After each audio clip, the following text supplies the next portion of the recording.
Okay. You're live. We're alive. Shalom. We're Looks like it alive. finally worked. We managed to put this thing all together. Yeah, We had some troubles. technical problems. Yes. God was checking us Yes. and seeing what we were doing and how we're doing. And here we are. Shalom, everybody. This is my dear wife, Hadass. I'm your Rabbi Yehuda Glick from the Shalom Jerusalem Foundation. Hadass is from Amitzim, AMITSIM.org, an organization that deals with empowering young widowed, widowers, and orphans. Yeah.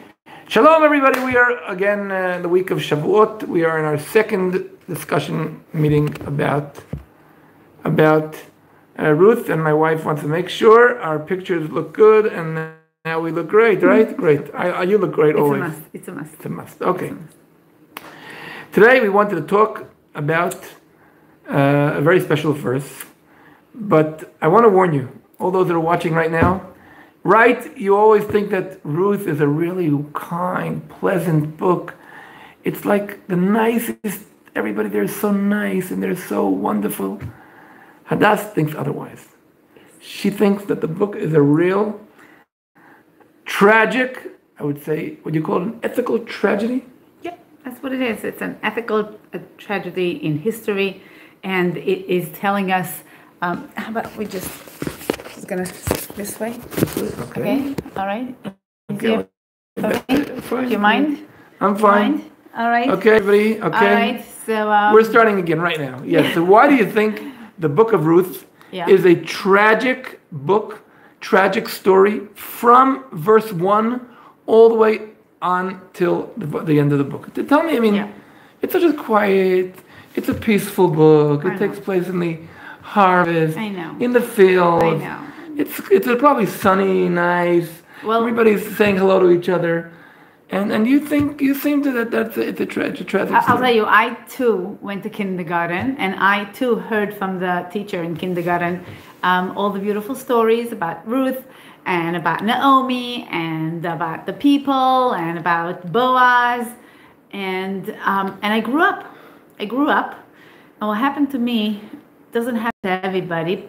Thank goodness, shouldn't happen to anyone. But I got widowed. I got widowed at a very young age. And through my eyes, through a widow's eyes, I see different things. I see, I read it. Okay, I'm really. And I think. Waiting. I'm curious. I'm so curious. I think that I'm reading it through Naomi and Ruth's eyes, not the audience. Now you really made me curious. So let's go to the verse that you wanted to talk about today. It's chapter 1. Verse 19, I want to remind you all, the book of Ruth begins with the family of Naomi and Elimelech and their 2 sons. They leave Bethlehem, which is in Judea, and they move to Moab. Which is like Jordan nowadays? It's the eastern side of the Jordan River. Mm-hmm. And they move to live there because of the famine in Bethlehem. Yeah. They move there, and then there's terrible years of tragedy for the family. That I believe is tragic. 10 years.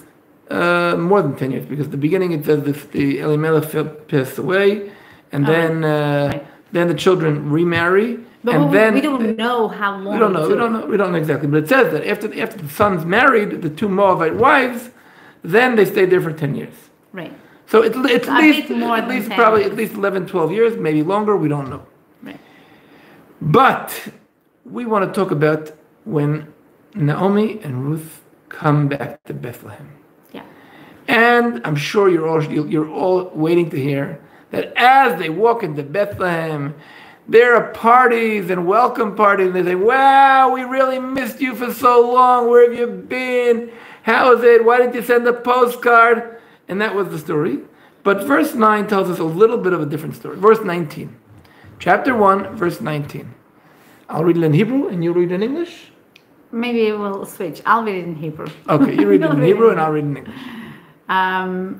ותלכנה שתיהן עד בואנה בית לחם, ויהי כבואנה בית לחם, ותהום כל העיר עליהן, ותאמרנה, הזאת נעמי. And they both went until they arrived to Bethlehem. And it came to pass, when they arrived to Bethlehem, that the entire city was astir. stirred, excited. We don't know exactly. We're going to talk about that word on their account. And they said, "Is that Naomi?"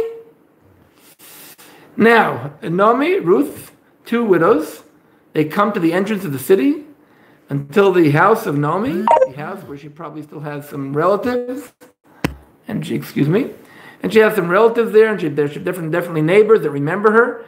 Naomi comes back home to Bethlehem after a decade that she wasn't here, and the women of the city, they remember her, and that is enough for them to ask, "Is that Naomi?" Now, before they ask that question, there is sort of a word which describes Vatehom, and the city, Vatehom kol ha'ir alehen, and the entire city was, in some of the places I saw it says excited, in some of the places I saw it said astir, and the question is really what did the whole city think when this big happening when they arrived? And what was the meaning of this question? Is this Naomi? So what do you think? What are the options? I'll tell you.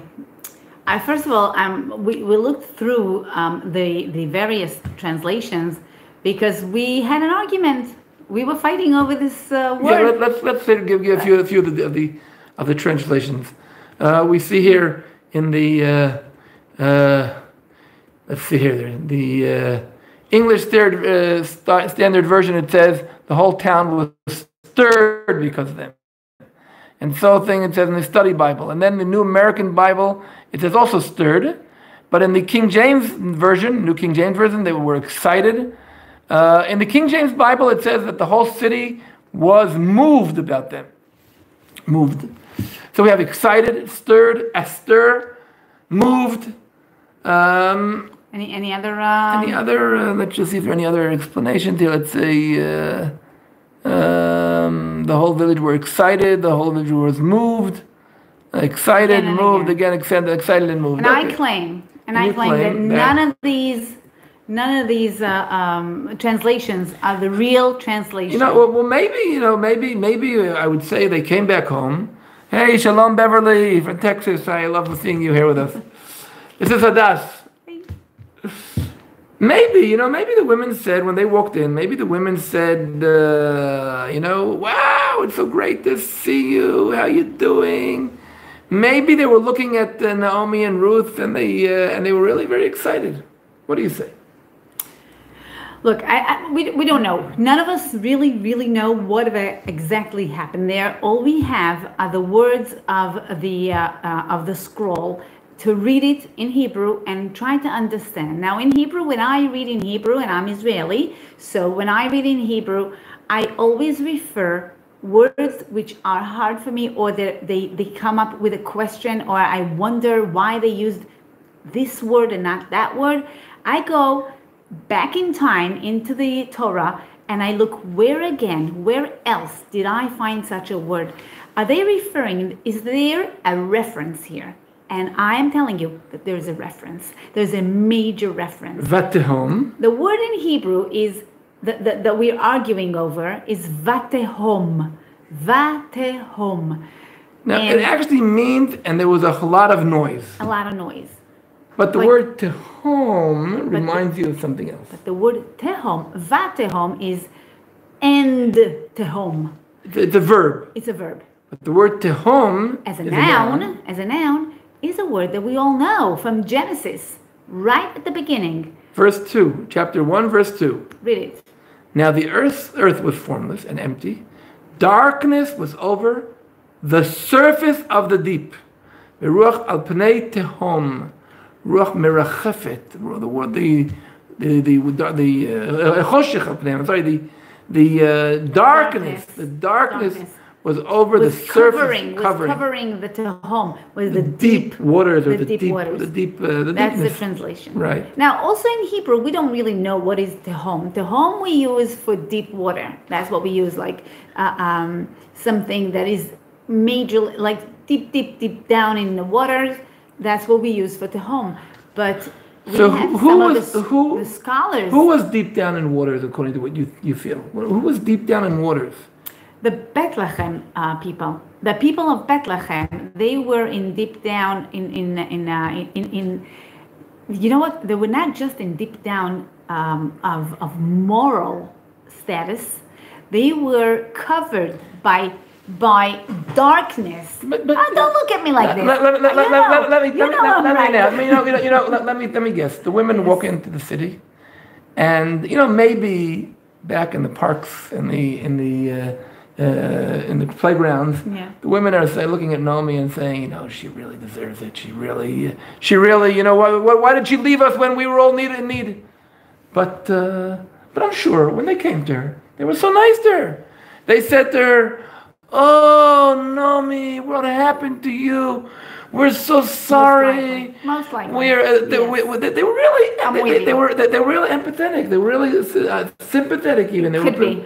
They were. So what's wrong with that? I'm just reading the words. I'm reading the words, and I see what it says there, and what it says there. So why?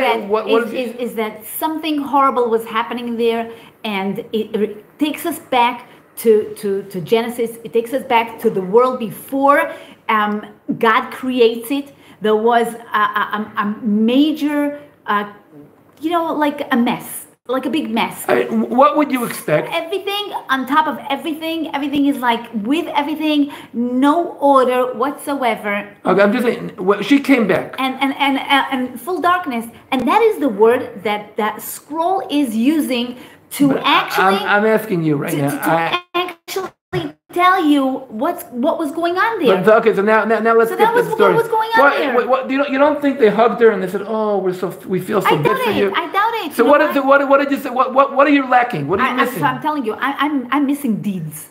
I am missing doings. I am missing actions. I am missing people speaking, talking, saying things, and then moving forward to actually do whatever they just said. Because if they welcomed her, if they welcome comes with food. Welcome comes with a bed. So you imagine. Welcome comes with, hello, do you have where to sleep? Do you have where to be? Do you have what to eat? They don't. They were walking such a long walk. These two young widows were walking for a long walk. And you know what? Nobody gave them anything. Nobody gave them food. Nobody gave them a place to sleep. No one gave them anything. Oh, is that Naomi? Hello?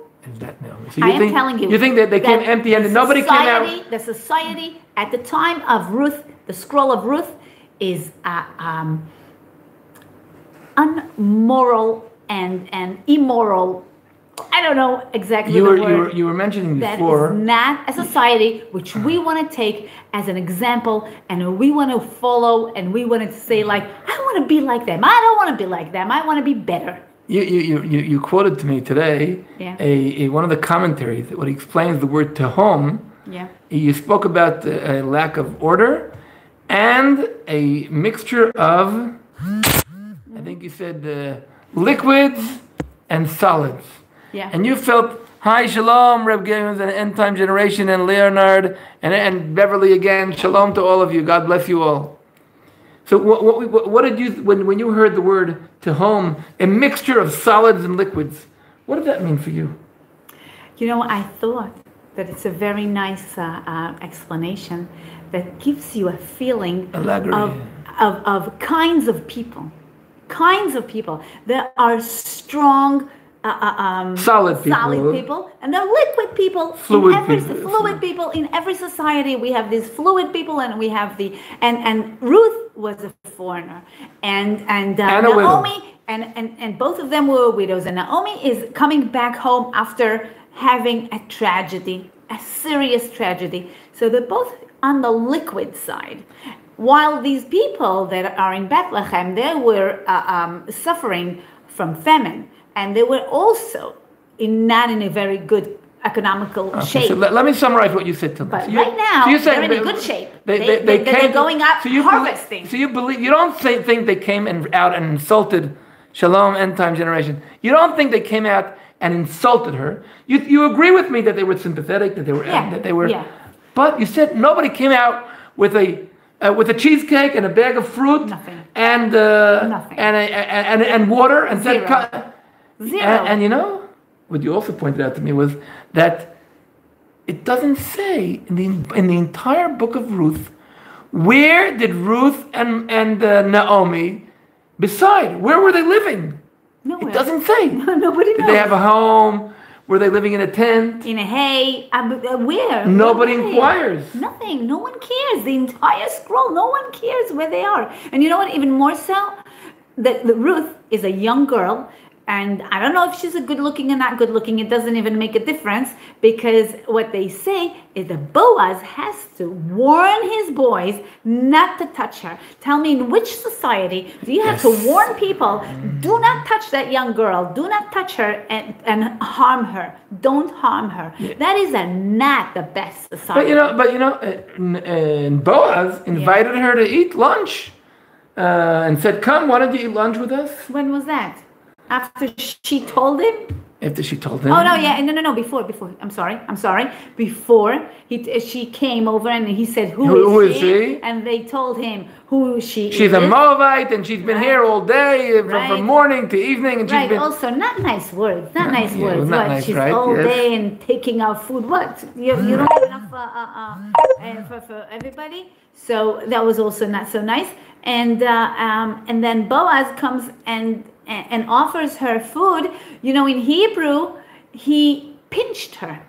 He pinched her. Pinched a little bit of the maybe he pinched her with 2 fingers. Maybe he pinched her with 3 fingers. No, he didn't pinch her. All 5 fingers. He pinched food. He pinched the bread. He pinched not her. And pinched for her. For her. With 2 fingers, with 3 fingers, with 4, with 5 fingers. How much bread can you pinch with 5 fingers? Not a lot. Well, you know what I would expect? Whoa, I heard you so amazing. I heard you so kind. Come, take 4 loaves of bread from me. Come, take 1. Let me stop for a second with the book of Ruth. Yeah. And what do you think about society today? You think today widows are not taken care of? How would you refer 2020? What do you think? Why are you? I know that what you're bothering you is not what happened only in Ruth. Right. You're looking at the society today, and what do you feel? I feel that we're not the same where they are and where they were. I don't quite understand exactly where they were, but I know that we're not. And yet, we do not take care of our orphans and widows. We don't care. The Bible specifically says again and again. And the reason the Bible says it is because God wants the widows and the orphans and the foreigners to be a burden on society. God says, I chose them. I chose them to be a widow. Tell me, do you know a lot of widows that the husbands just passed away from their own free will?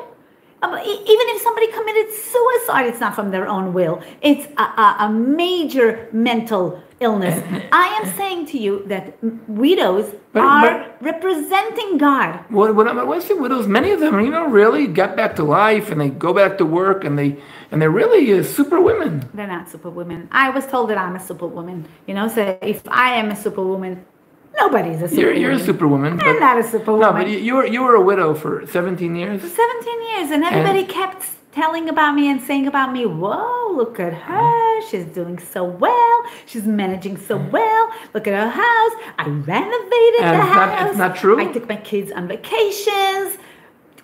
I was like struggling to do these things because I had a point to show, and Ruth and Naomi have a point to show that they're managing and they're doing well. But you know what? If they did so well, why on earth at the end of the scroll, when we see Naomi and when we see Ruth, you're going back to Ruth. I want to talk about today. Today, and really what Shalom, Mark Davis.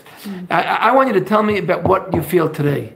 When you feel today. Yeah. When widows and orphans, I today actually read some lady who wrote a post on Facebook, and she said, anybody available to go bring me a cup of water from the kitchen? And it was so strong to hear that. She said, I can't take it anymore. Please, nobody can go get me a cup of water from the kitchen. And I think that really means. And I want to tell you something. I think and I believe that the widows and the orphans are representing more crowds and more kinds of people out there in society, but they are the symbol to everyone. And the way we take care of the widows and the orphans, that's the way we'll learn and we'll know how to take care of the rest of the society, which is in need, which is liquidity. Okay, now let's go back to Ruth. You know, those neighbors, we find them again at the end of the book. They're such nice people. When the baby's born, they say, wow, we're so happy. Now they're going to have a boy who's going to feed the family when he grows up. It's such that they're really love. They're so happy that the baby's born. You know what? I'm sure they're happy, and I was happy too. And everybody would be happy. It is a very happy occasion that a baby is born. But something about the words. Do you want to pick it up right here and read it? Something about the words. You know what? Well, yeah. Wrong. Something is wrong there. Something What's wrong there? What is wrong there? Read it. Read it at the end, all the way at the end. Go to chapter 4. Okay, we'll read all chapter the way 4. At the end. We'll read 4. 1 second. Chapter 4. Okay, we got chapter 4 right over there. You have it? Yep, there it is. All right. So go again. We'll take a look at chapter 4. Yeah. Ruth chapter. Shalom, entire generation. Shalom to all of you. Everybody, wherever you're from all over the country now. So now you have right at the end. Go further. All the way to the end. All the way here, right there, here. Verse 15. Here.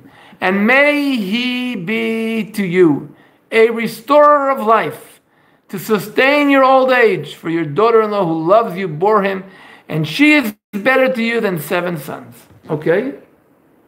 Okay. What do you see there? Wait. And Naomi took the child and placed him in her bosom, and she became his nurse. He's a man. And the women neighbors gave him a name, saying, a son has been born to Naomi. Right. Okay. First of all, those ladies. Wait a second. And what did they tell her? They tell her that. Oh, that's in verse 15, as I said before. Right. He will be that. May he be a restorer of life. Yeah. And to sustain your old age. Yeah. And for you and for your daughter-in-law who loves you, who bore him. And she's better than seven kids, so they're really caring about. They're talking about Ruth, which I totally agree. But they're talking about the son, the boy that's born. Yeah. He's going to be a restorer of life and sustain your old age.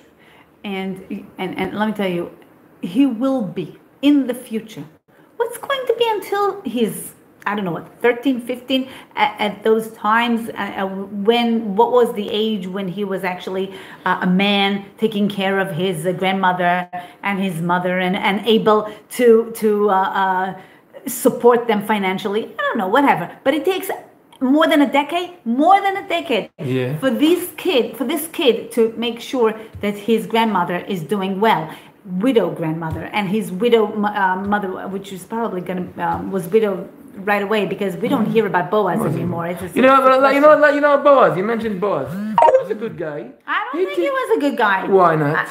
I don't think he was a good guy because I read it differently. We're like 25 minutes into the thing. Okay, we're going to be finishing in a few seconds. Very long. We're coming to an end. We'll talk about Boaz some other time. But I have something against Boaz also, because he heard about Naomi. He knew about Naomi. They were cousins or something, because he is the Goel. He is the Redeemer. So he knew about her. He heard about her. Where was he? When was he supposed to come and say, like, come, I have room in my castle, or whatever he was. He was very rich. He had land and everything. So come, stay with us. Come, be my guest. There is absolutely zero guest feeling. No hospitality whatsoever in the entire scroll of Ruth. And I am telling you, it reminds me of Sodom. What about Sodom? Sodom, so it reminds me of Sodom. No guests. No hospitality. How about the elders? How about the elders of the city? And the elders of the city too. Do they say a good word to Naomi? Do they say a good word about Elimelech? I don't know. Let me tell you, I am reading the scroll in the eyes of a widow, and I am telling you, this is the way they treat us today too. Not nice. So let's conclude. Let's be a little bit positive towards the end, and we'll say this, guys. Hadass has established amitzim. which is an organization, an acronym of widows and widowers, young widows and widowers and orphans. And she is trying to teach the world the concept of the importance of looking after the widow who has lost her spouse, who has lost her shield. And if you want to find out more about that, you're welcome to go into her website, Amitzim, AMITSIM.org. Amitzim. It's mostly in Hebrew. AMITSIM.org.